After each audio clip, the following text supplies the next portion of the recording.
మొక్కజొన్న veg cutlet అంటే చక్కగా చల్లగా ఉన్నప్పుడు వాతావరణం ఏదైనా వేడివేడిగా కరకరలాడుతూ తింటే బాగుంటుందని మన మనసుకు అనిపిస్తూ ఉంటుంది. మరి అటువంటి వెరైటీ కట్లెట్ని ఈరోజు మనందరం కూడా నేర్చుకుందాం. ముందుగా మొక్కజొన్న వెజ్ కట్లెట్ తయారు చేసుకోవడానికి కావాల్సిన పదార్థాలు ఏంటో చూపించేస్తున్నాను.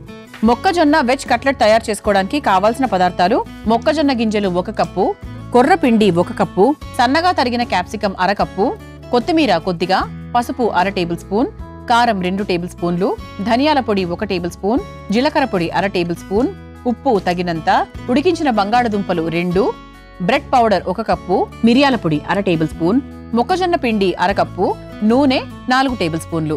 మొక్కజొన్న వెజ్ కట్లెట్ తయారు చేసుకోవడానికి కావాల్సిన పదార్థాలన్నీ కూడా రెడీగా ఉన్నాయి. అయితే మొక్కజొన్న, ఇందులో మొక్కజొన్న మనము మెయిన్ ఇంగ్రీడియంట్ గా వాడుతున్నాం. సో మొక్కజొన్న గురించి చెప్పాలి అంటే ఇందులో ఫాలిక్ యాసిడ్, విటమిన్, ఫైబర్ ఎక్కువగా ఉంటుంది. ఫైబర్ ఎక్కువగా ఉన్నప్పుడు ఎప్పుడు కూడా కాన్స్టిపేషన్ అనేటువంటి ఇబ్బందులు రావు. అలాగే ఫైబర్ ఎక్కువగా తీసుకోవడం వల్ల రోజంతా కూడా మనం చాలా చాలా యాక్టివ్గా ఉంటాం. మనకి మొక్కజొన్న తీసుకుంటూ ఉండడం వల్ల డయాబెటీస్ లెవెల్స్ అనేవి చాలా వరకు తగ్గుతాయి. అంతేకాకుండా డైజెషన్ చాలా బాగా అవుతుంది, వెయిట్ రెడ్యూస్ అవుతాము. అందుకే చాలామంది ఏంటంటే డైటింగ్ చేస్తున్న వాళ్ళు ఎక్కువగా మొక్కజొన్న తీసుకుంటూ ఉంటారు. అంటే ఆ సాలెడ్ లాగా తినడము, ఎక్కువగా అది వేసుకుంటూ ఉంటారు. అంతేకాకుండా కొలెస్ట్రాల్ని కూడా తగ్గిస్తుంది. తద్వారా ఏంటంటే హార్ట్ హెల్త్కి కూడా చాలా మంచిది. మరి అటువంటి మొక్కజొన్నతో పాటు మనం బంగాళదుంపలు మిక్స్ చేసి, బంగాళదుంపలు అంటే హై ఇన్ కార్బోహైడ్రేట్స్, పిల్లలందరికీ కూడా చాలా అవసరము, చాలా ఇష్టం కూడా. సో మరి వారి కాంబినేషన్తో మనం ఈరోజు మొక్కజొన్న వెజ్ కట్లెట్ తయారు చేయబోతున్నాం. మరి ఫస్ట్ మనం ఏం చేద్దామంటే మొక్కజొన్న తీసుకున్నాం కదండి, దీన్ని మనం కచ్చా పచ్చాగా రుబ్బుకుందాం. ఓకేనా? కచ్చా పచ్చాగా రుబ్బుకుంటే మెయిన్ ప్రాసెస్లోకి చాలా ఈజీగా వెళ్ళిపోవచ్చు అండ్ చాలా సులభంగా కూడా తయారు చేసుకోవచ్చు. ముందుగా రుబ్బుకొని తీసుకొచ్చేస్తాను. చూసారా, ఇలా చక్కగా కచ్చా పచ్చాగా మనము మొక్కజొన్న రుబ్బేసుకున్నాం. ఓకే, ఇది పక్కన పెట్టేసుకుందాం. ఆ తర్వాత చక్కగా ఒక మిక్సింగ్ బౌల్ తీసుకుందాం. అందరికీ కట్లెట్స్ వచ్చు, రకరకాల కట్లెట్స్ చేస్తారు.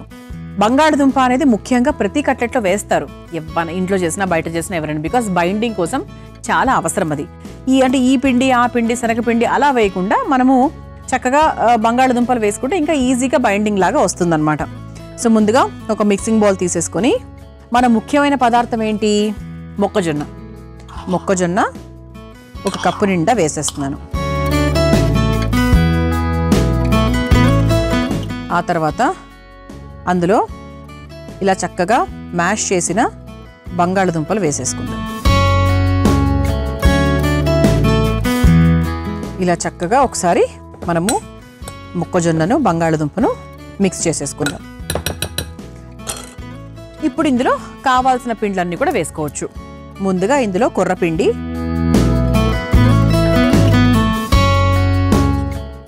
కొంచెం ఆరోగ్యకరంగా ఉంటుందని కొర్రపిండి తీసుకున్నానండి. ఒకవేళ కొర్రపిండి మీ ఇంట్లో లేకపోతే కనుక మీరు వేరే పిండి కూడా తీసుకోవచ్చు. ఆ తర్వాత ఇక స్పైసెస్ కూడా మనం యాడ్ చేసుకోవచ్చు.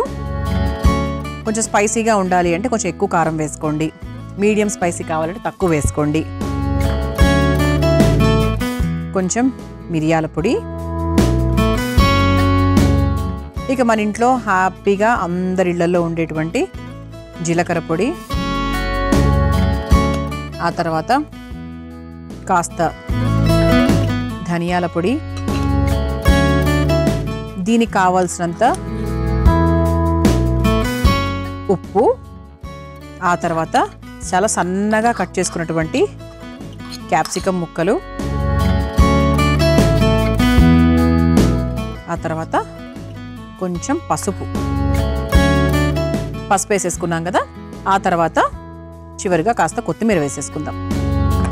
ఇప్పుడు దీన్ని ఒక్కసారి స్పూన్తో కలిపేసి, నీళ్లు కూడా ఎక్కువ పోయాల్సిన అవసరం లేదండి, ఎందుకంటే మనకి బంగాళదుంపల్లోనే కావాల్సినంత నీరు ఉంటుంది, దాన్ని బట్టి చూసుకొని వేసుకోవాలంతే. చూద్దాం ఎంత నీళ్లు పడుతుందో ఏంటో ఒకసారి చూద్దాం. ఇలా నీళ్లు పోసుకుంటూ కలుపుకోండి. ఎలా రావాలి మనకు, మీ అందరికీ తెలుసు కదా, కబాబ్స్, తిక్కీలు మనం ఎలా తయారు చేసుకుంటామో అంతే కట్లెట్స్ కూడా. సో ఎక్కువ జారుగా ఉంటే రాదు కాబట్టి పక్కన పెట్టేసుకుందాము.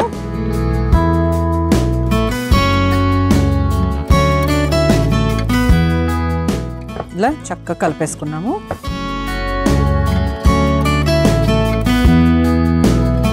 ఇలా మనకు కట్లెట్ మిశ్రమం రెడీగా ఉంది. ఇప్పుడు మనం ఏం చేయాలంటే ఇది మొక్కజొన్న పిండి ఉంది కదండి, మొక్కజొన్న పిండిలో కొంచెం నీళ్లు పోసుకుందాం, చాలా కొంచెం.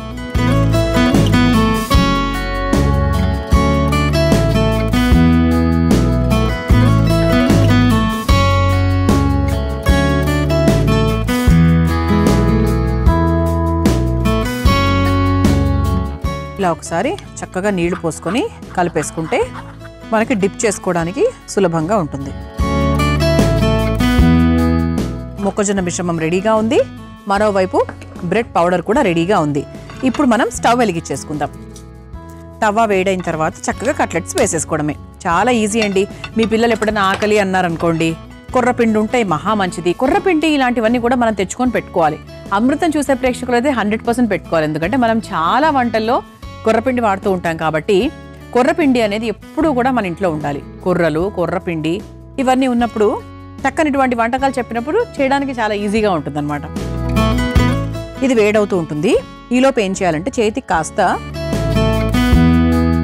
నూనె రాసుకుని మనం తయారు చేసుకున్నటువంటి ఈ పిండి ఏదైతే ఉందో దాన్ని కొంచెం మీడియం సైజ్, మరీ పెద్దగా వద్దండి, బాగోదు. అండ్ అలాగే మనకి డిప్పింగ్కి కూడా కొంచెం కష్టం అవుతుంది. ఇలా తీసుకొని లైట్గా ఇలా ప్రెస్ చేసుకోవాలి. ఇప్పుడు కట్లెట్స్ మీ ఇష్టం అండి, మీకు ఎలా ఇష్టమైతే ఆ షేప్లో తయారు చేసుకోవచ్చు. ఓకే, ఇలా కార్నర్స్ అన్ని క్లోజ్ చేసుకొని మొక్కజొన్న పిండిలో డిప్ చేద్దాం.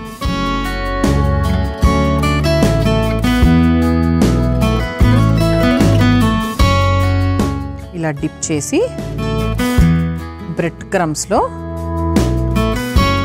ఇలా అద్దుకోవాలి. ఈలోపు మన తవ్వ కూడా వేడైంది కాబట్టి కాస్త షాలో ఫ్రైకి సంబంధించి మనకు ఎంత నూనె కావాలో అంత నూనె వేసేసుకుందాం. ఇలా బ్రెడ్ క్రమ్స్లో అద్దిన తర్వాత ఇలా సైడ్స్ కూడా మనం రోల్ చేసుకొని ఇలా రెడీ చేసుకున్న కట్లెట్స్ని చక్కగా నూనెలో వేసేసుకోవాలి. అంతేనండి. ఇంకోటి కూడా ఒకసారి చూపిస్తున్నాను, అబ్జర్వ్ చేయండి.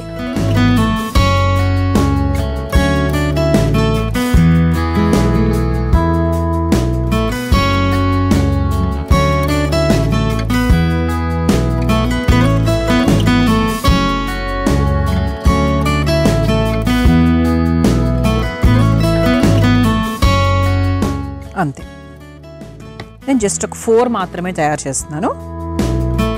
అంతే, ఇదే ప్రాసెస్లో మనం హ్యాపీగా మన ఇంట్లోనే రెస్టారెంట్ని తలపించే విధంగా మనం చక్కగా కట్లెట్స్ తయారు చేసుకోవచ్చు. మీరు ఇందులో కావాలంటే కాస్త ఆమ్చూర్ పొడి అలాంటివన్నీ కూడా యాడ్ చేస్తా అంటే చేసుకోవచ్చు.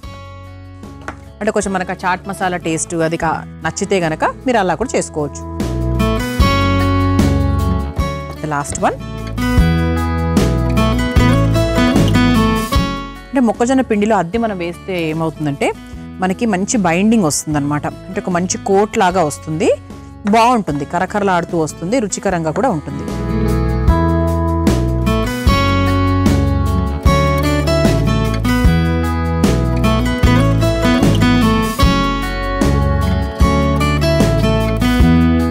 ఇలా చక్కగా చూసారా, అటు ఇటు రెండు వైపులా కూడా మనకి రోస్ట్ అయ్యేంత వరకు మనం చక్కగా వేయించేసుకోవాలి దీన్ని. సో చాలా తక్కువ నూనె తీసుకుంటుంది, మనకు షాలో ఫ్రై కాబట్టి ఎక్కువ నూనె కూడా పీల్చుకోదు. ఇదిగోండి, ఇక్కడ మీరు చూస్తే కనుక ఇదిగోండి ఇలా చక్కగా మనం కట్లెట్స్ లాగా రెడీ చేసేసుకున్నాం కాబట్టి ఇక స్టవ్ ఆఫ్ చేసేసుకోవచ్చు. మన ప్లేట్ కూడా చూసారా ఎంత అందంగా రెడీ అయిందో. చూసారా, తక్కువ నూనెతోనే మనం తయారు చేసుకున్నామండి, ఎక్కువ నూనె కూడా తీసుకోలేదు. మనం వేసుకున్న నూనె ఇంకా అలాగే ఉండిపోయింది కూడా. దీన్ని ఒక ప్లేట్లోకి తీసేసుకుందాం.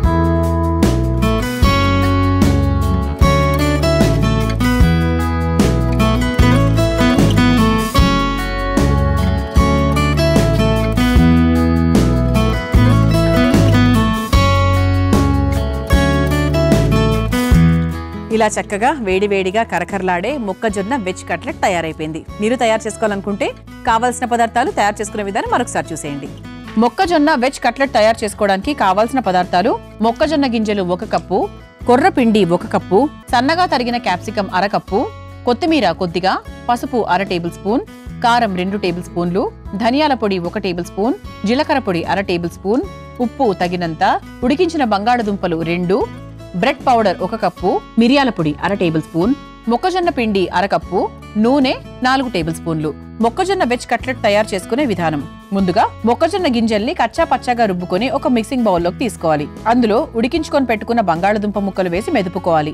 ఆ తర్వాత అందులో కుర్రపిండి, కాస్త కారం, మిరియాల పొడి, జీలకర్ర పొడి, ధనియాల పొడి, సరిపడా ఉప్పు, సన్నగా తరిగిన క్యాప్సికం, కొంచెం పసుపు, కొత్తిమీర వేసి కొంచెం నీళ్లు పోసి కలిపి పెట్టుకోవాలి. ఇప్పుడు మొక్కజొన్న పిండిలో నీళ్లు పోసి బాగా కలుపుకోవాలి. ఇప్పుడు స్టవ్ వెలిగించి తవ్వాలో నూనె వేసి వేడైన తర్వాత కలిపి పెట్టుకున్న మొక్కజొన్న పిండిని చేతికి నూనె రాసుకొని చిన్న కట్లెట్స్ లాగా ఒత్తుకొని కార్న్ఫ్లోర్ మిశ్రమంలో ముంచి బ్రెడ్ పౌడర్లో అద్ది తవ్వాపై వేసి 2 వైపులా కాల్చుకొని ఒక సర్వింగ్ ప్లేట్లోకి తీసుకొని సర్వ్ చేసుకుంటే మొక్కజొన్న వెజ్ కట్లెట్ రెడీ.